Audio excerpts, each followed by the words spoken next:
Well, hello and welcome back. My name is Dan Lockhart. I'm the Director of Instruction here at the Rick Smith Golf Academy at the International Golf Club and Resort in Bolton, Mass. And I wanted to reference some video today for today's tip.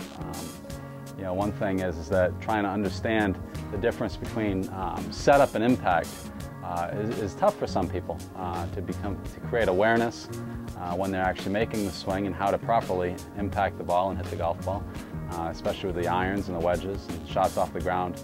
So I just want to make sure that everybody's aware of what are the differences between the two, and how does your body work dynamically, how does the club work dynamically through the golf swing to get to that most important impact position.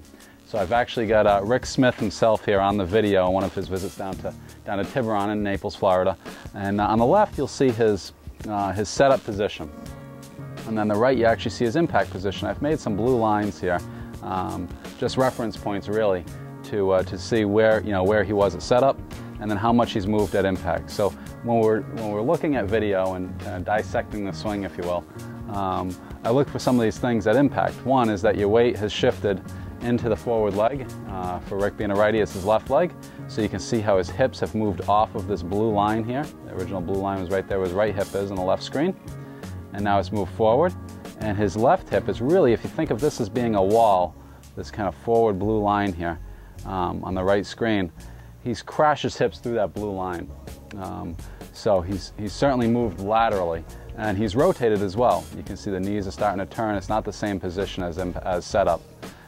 His head's actually moved back a little bit. His spine is tilted more away from the target.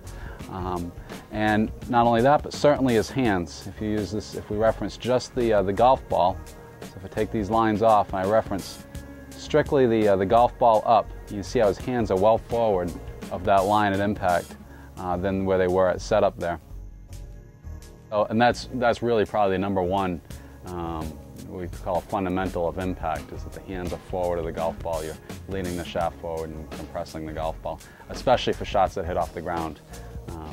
So just understanding that helps a lot of folks, and understand that the divot has to happen, of course, in front of the golf ball, not before the golf ball. So I've got a great tip for you, great drill. This is one that Rick does a lot, and I call it a catch-all drill because it helps a lot of different aspects of the swing, but most importantly, it helps your impact condition. At the Academy, we call this drill flash to impact, or as Rick always says to me, a mini swing. Do a bunch of mini swings with this in particular student. So I'm going to do a mini swing / flash to impact. So what this drill is a full swing drill, again, more for the irons and wedges than anything else. But generally with a mid-iron, you set up normal, just into your normal setup, and then without moving the club head at all, you just flash to impact. So you just go, boom. And then right there you can see that my left leg is posted up. That's one thing I look at, is the left leg is straightened a bit, but not locked. But it's posted up, all my weight's on my left foot here.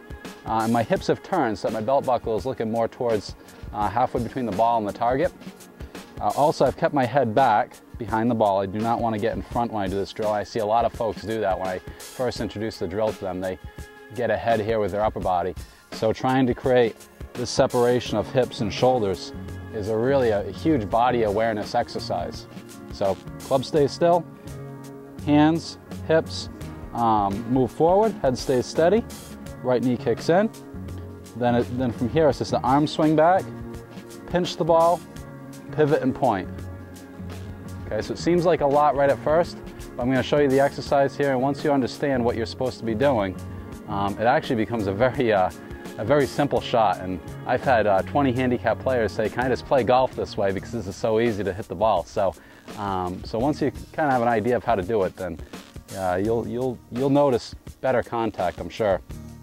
So normal setup, flash to impact, arm swing pinch, watch the ball land. Now I hit that a good probably 120 yards in the air.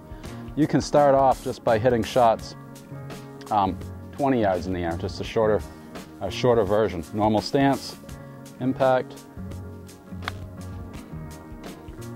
softer swing. So I think it's really important to do deliberate exercises, deliberate practice, to make sure that you're doing what's proper in the golf swing when you're practicing. I'd love to look down the range on the other side and see 10 people in a row doing mini swings. But Everything's going great here at the Academy. Enjoying seeing new faces as well as working with people and creating relationships with our members and public alike. Look forward to the 3-day coming up, and hopefully we can get everybody out here and in good shape before that event. Please feel free to always contact the Academy, and I'll look forward to seeing you on the range.